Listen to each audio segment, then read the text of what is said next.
Quando tem apenas 4 anos de idade, Carlinhos foge de casa com os irmãos mais velhos. Não aguenta mais ver o pai alcoólatra agredir a mãe. Quando o meu pai chegava, bêbado, ele batia muito na minha mãe. E eu sei que um dia meus irmãos resolveram fugir de casa. Eles já estavam meio combinando, e meu pai foi trabalhar, minha mãe foi trabalhar. E meu irmão e meus irmãos me pegaram pela mão e fugimos. Fomos pra Praça da Sé. Só que pouco tempo depois, ele se perde dos irmãos mais velhos. Passa a viver sozinho nas ruas de São Paulo, sem ter o que comer ou para onde ir. Pede esmola, dorme na rua, passa fome. Eu lembro que a gente ficou na rua, a gente pedia esmola, comia comida do lixo. É triste, né? Falou, me emociono. Peraí que vai passar. É que tá escrito que...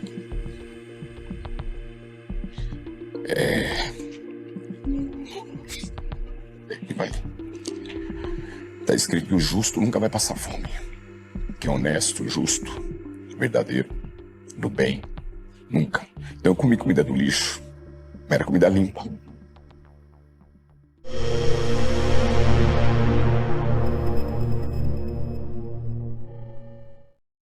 Beleza, vai curtir. Ontem eu estava fazendo humor, hoje eu estou fazendo humor, falando um pouco mais de Bíblia, de história de vida, de coisas que eu passei, de experiências que eu tive direta com Deus, que eu sinto a necessidade de passar. Então, tipo, se você for se preocupar com quem tá do outro lado, você não vive. Você perde a personalidade. Você não dorme, você se molda para agradar o outro e deixa de agradar a si próprio. Então, quando você vai para uma guerra dessa, igual eu fui, você tem a sua verdade? Tenho. Sua verdade, olha o preço que Cristo pagou para levar a verdade dele até o final. A cruz é pesada, por isso que ele fala, pega a sua cruz, Carlinhos. É a tua verdade, é o que você viveu, é o que eu te ensinei, é o que você já passou. Olha onde você passou, olha de onde você veio, você não tinha nada... Ninguém vai tomar o que eu conquistei na minha vida. Perco tudo, não por orgulho, tá? E nem por ego, nem por vaidade, mas pelo que é correto. Eu vou brigar pelo que é correto, reto, até o fim. Não vou me desviar um minuto. Não, você, o que é certo, você sempre é foi certo. assim, né, cara? Sempre fui. É verdade, você... Sempre fui e não quero mudar. Não pretendo mudar. Porque às vezes a gente com um amigo fala, pô, Carlinhos, maneira aí. Sabe por quê? Porque aí cada ele, um não é. Sabe por quê, cara? Só quem vive sabe. Só quem vive. Mesma coisa eu chegar aqui com toda a boa intenção, querer dar conselho amoroso pra você, pra Mirella, pra tua filha, que eu nem convivo com meu filho. Quem sou eu? Eu não vivo a tua realidade, eu não vivo a tua vida, eu não sei da personalidade sua, de casal, com a sua esposa, seu filho, o trabalho que dá. Ninguém sabe o que a gente passa, o que a gente vive, a sua verdade, tá ligado? Então, às vezes muita gente fala, calma, calma, amanhã você vê teu filho, calma, ele vai fazer 18 anos. Cara, calma pra você. Pra mim não, eu posso falar, fica à não, vontade. porque eu posso, cara, o dia é hoje, o momento é agora. Quando morre um artista, o que posta no dia seguinte? Oh, meu Deus, toda uma vida pela frente. Aproveita hoje, porque amanhã a gente não sabe o que vai ser. E isso é a realidade de Deus. O dia é hoje, o amanhã pertence a Deus. Bastam os problemas de hoje, né? Tá escrito lá. Não sofreis os de amanhã, porque eu nem sei se eu vou estar vivo amanhã. Então, e a própria Bíblia condena. Quando você fala, amanhã eu vou fazer isso, amanhã... Não, você vai fazer se Deus permitir que você faça. Então eu vivo a minha realidade, a minha verdade hoje. O amanhã, tô nem aí. Mas amanhã o que é que você diz? O que é que você diz pro cara que é ateu, ou agnóstico, sei lá? O cara que é ateu, você fala muito embasado. Sim. Na religião, né? No evangelho. Você é um cara que deve conhecer a Bíblia do começo ao fim, né? Eu conheço, modéstia à parte. Mas você exerce aquilo que a Bíblia prega 100%? Tenho. Ou você se coloca também como um cara, puta, aqui eu Não tem errei? como, não tem como. Não tem como. Não tem como. O único perfeito foi Jesus Cristo. Tá. O resto, agora eu ponho na mesa. Quais os pecados eu vou escolher para eu fazer? Entendeu? Você escolhe o pecado? Não é escolhe. Tipo, eu não posso pecar. Às vezes eu já pequei. Por aqui eu ainda não fui. Então é provável que se eu for por aqui, o pecado também, como ele é muito forte, ele mora em nós e comprou a gente, né? A gente desde a nossa infância. Se eu for por aqui, provavelmente que terão novos obstáculos para eu passar. O que é mais difícil? Novas tentações. O mais difícil é negar a si mesmo. Não, mas o mais difícil assim, você que é um cara agora cristão.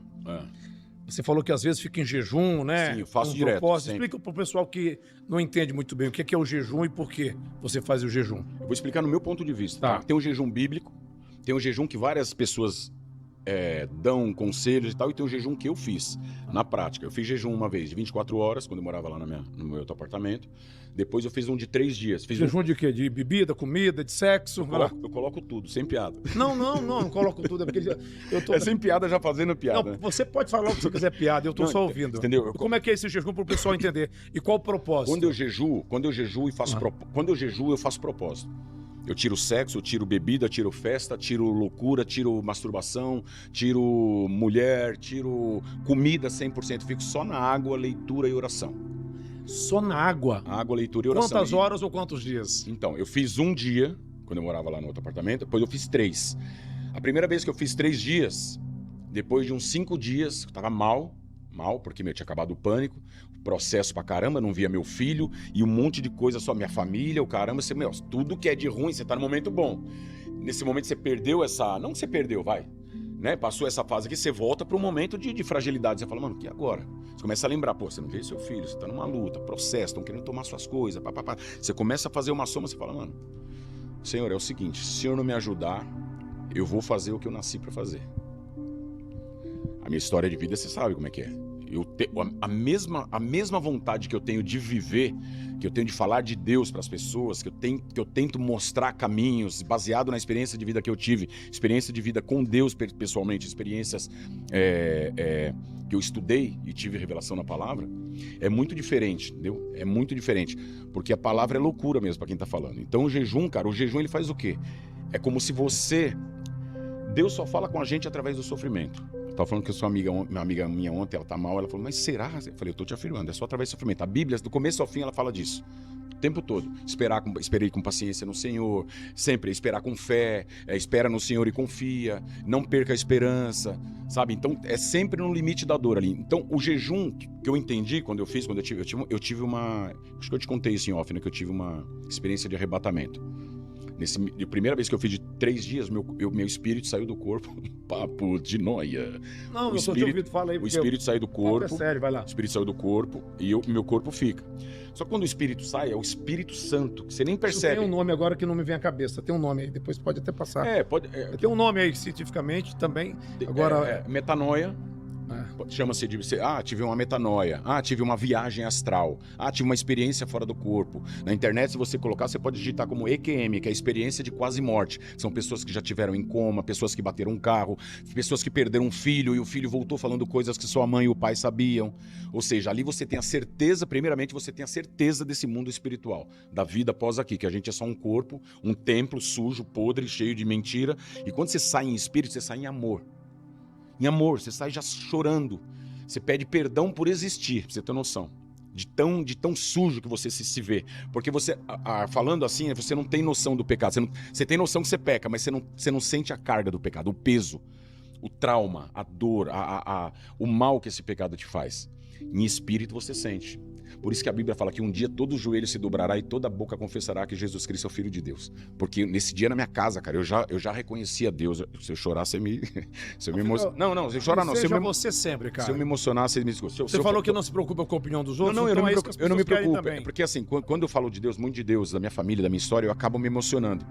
Por quê? Porque é Deus me quebrantando. Eu nunca chorei na minha vida. Então, quando eu vou falar de Deus e das coisas que vem acontecendo na minha vida... Eu só choro. Aí começa a montar o quebra-cabeça, cara, e começa a pontuar com Bíblia, eu falo, aí ele tá no comando, eu não tenho comando de nada. Então, quando eu fiz 3 dias, eu tive essa experiência de arrebatamento, ali eu entendi tudo. Voltei no tempo, voltei até na barriga da minha mãe. Foi uma regressão, né? Uma regressão. E tiveram coisas nessa viagem que eu nem lembrava, meu. Eu fui afogado no orfanato, eu fui afogado com 8 anos de idade. Eu não lembrava, porque o trauma você esquece. E depois, quando eu me formei em Coroinha, porque lá era um colégio católico, a gente se formava em Lavrinhas, que é uma cidade aqui de Minas Gerais. Então a gente se formou, tal, nós vamos para Lavrinhas, porque lá deve ter a igreja principal, eu não lembro direito, e a gente foi lá para uma cachoeira, orar, se batizar, todo aquele processo. E alguém te afogou? Não, eu me afoguei. Assim, não, sozinho? Essa já é outra história.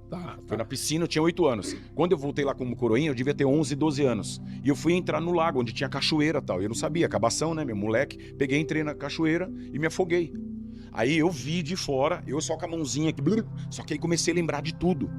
Falei, caramba, eu lembrei quando eu fui para Lavrinhas, que eu me afoguei, comecei a lembrar de tudo. Só que minha mente tinha deletado. Por quê? Porque o Espírito Santo, ele abre o seu inconsciente, tá ligado? Assim como tem outras formas também de abrir o inconsciente, mas eu tô falando através do jejum. Então eu fiz de 3 dias, depois eu fiz de 5, depois eu fiz de 7, e quando eu fui preso, a hora que eu cheguei na delegacia, eu ajoelhei e coloquei nas mãos de Deus meu jejum de 13 dias. Aí eu fiz 13 dias direto. Lá perdão. Na cadeia. Na cadeia. Na cadeia. Só água, leitura. Você ficou 13 dias em jejum na 13 cadeia? dias. 13 dias. Fiz 7, porque vinha as visitas de domingo, trazia as comidas. Aí eu costumava fazer toda segunda. 7 dias direto, toda segunda. E quando eu saí, no dia de eu sair, que era uma quarta-feira, a partir da segunda, eu fiz os 4 dias seguidos. Então deram 3 dias. 7 dias seguidos, 13 no total. Ô Carlinhos, mas agora você tá bem com seu filho, você mandou pra mim, eu posso falar agora? Acho Pode que falar, já... não tem problema. Você ficou quanto tempo sem ver o seu filho? Quase 7 anos. Hoje ele tá com quantos anos? Tá com 13, faz 14 agora em julho. Tá Como lindo, é que foi tá pra lindo. você? Você não teve contato físico? Você via por foto? Não, eu desencanei. Não, mas assim, Eu desencanei você total. não via... Quando você... Hoje você me mostrou aqui o vídeo dele, ele tá agora uma foto no teu WhatsApp, ele é um homem, É, né? E ele é muito parecido contigo, assim, né? ele tá demais, cara. Você falou que ele tá calçando que número? Aqui ele tá meio... Mostra pra galera aqui, ó. Olha a altura dele, a altura dele, Felipe Massa. Gente, é impressionante. Pode mostrar pra galera ou dá Não problema? pode. Não, porque o Cristiano Ronaldo, ele não pode, que é o filho do Michael Jackson. Deve ser filho do Michael Jackson, do Cristiano Ronaldo. A Filho do... justiça não permite. Não é justiça, é quem manda nele. Tá. Na verdade, quem manda nele é ele, né? Mas, enfim, o filho do Cristiano Ronaldo não pode aparecer. Mas, enfim, em breve eu vou colocar, porque é meu filho, entendeu? Eu faço isso em respeito ao meu filho. É que depois ela mandou uma mensagem. Calma, vai e na tal. manha. Que Não, você não, ficou não tem manha. Não. 7 anos Fico sem mais vê-lo. 10, fico mais 10, não tem problema. Não tem bate problema. de frente. Não, filho, ó, quando você tá com seu filho, é seu filho. É o seu filho. Você é pai e ele é filho. Quando tá com a mãe é mãe e ele é filho. E os dois têm direito igual. Acabou, não tem mais essa. Acabou, meu filho tá com 13 anos, vai fazer 14, já ele tá adulto. Daqui a pouco ele vai escolher com quem ele quer ficar. Então deixa na não mão é de escolha. Deus. Se quiser ficar comigo, eu vou falar, filho, pra você é melhor ficar com a sua mãe. Agora, se você quiser ficar com o papai, tudo bem, não tem problema.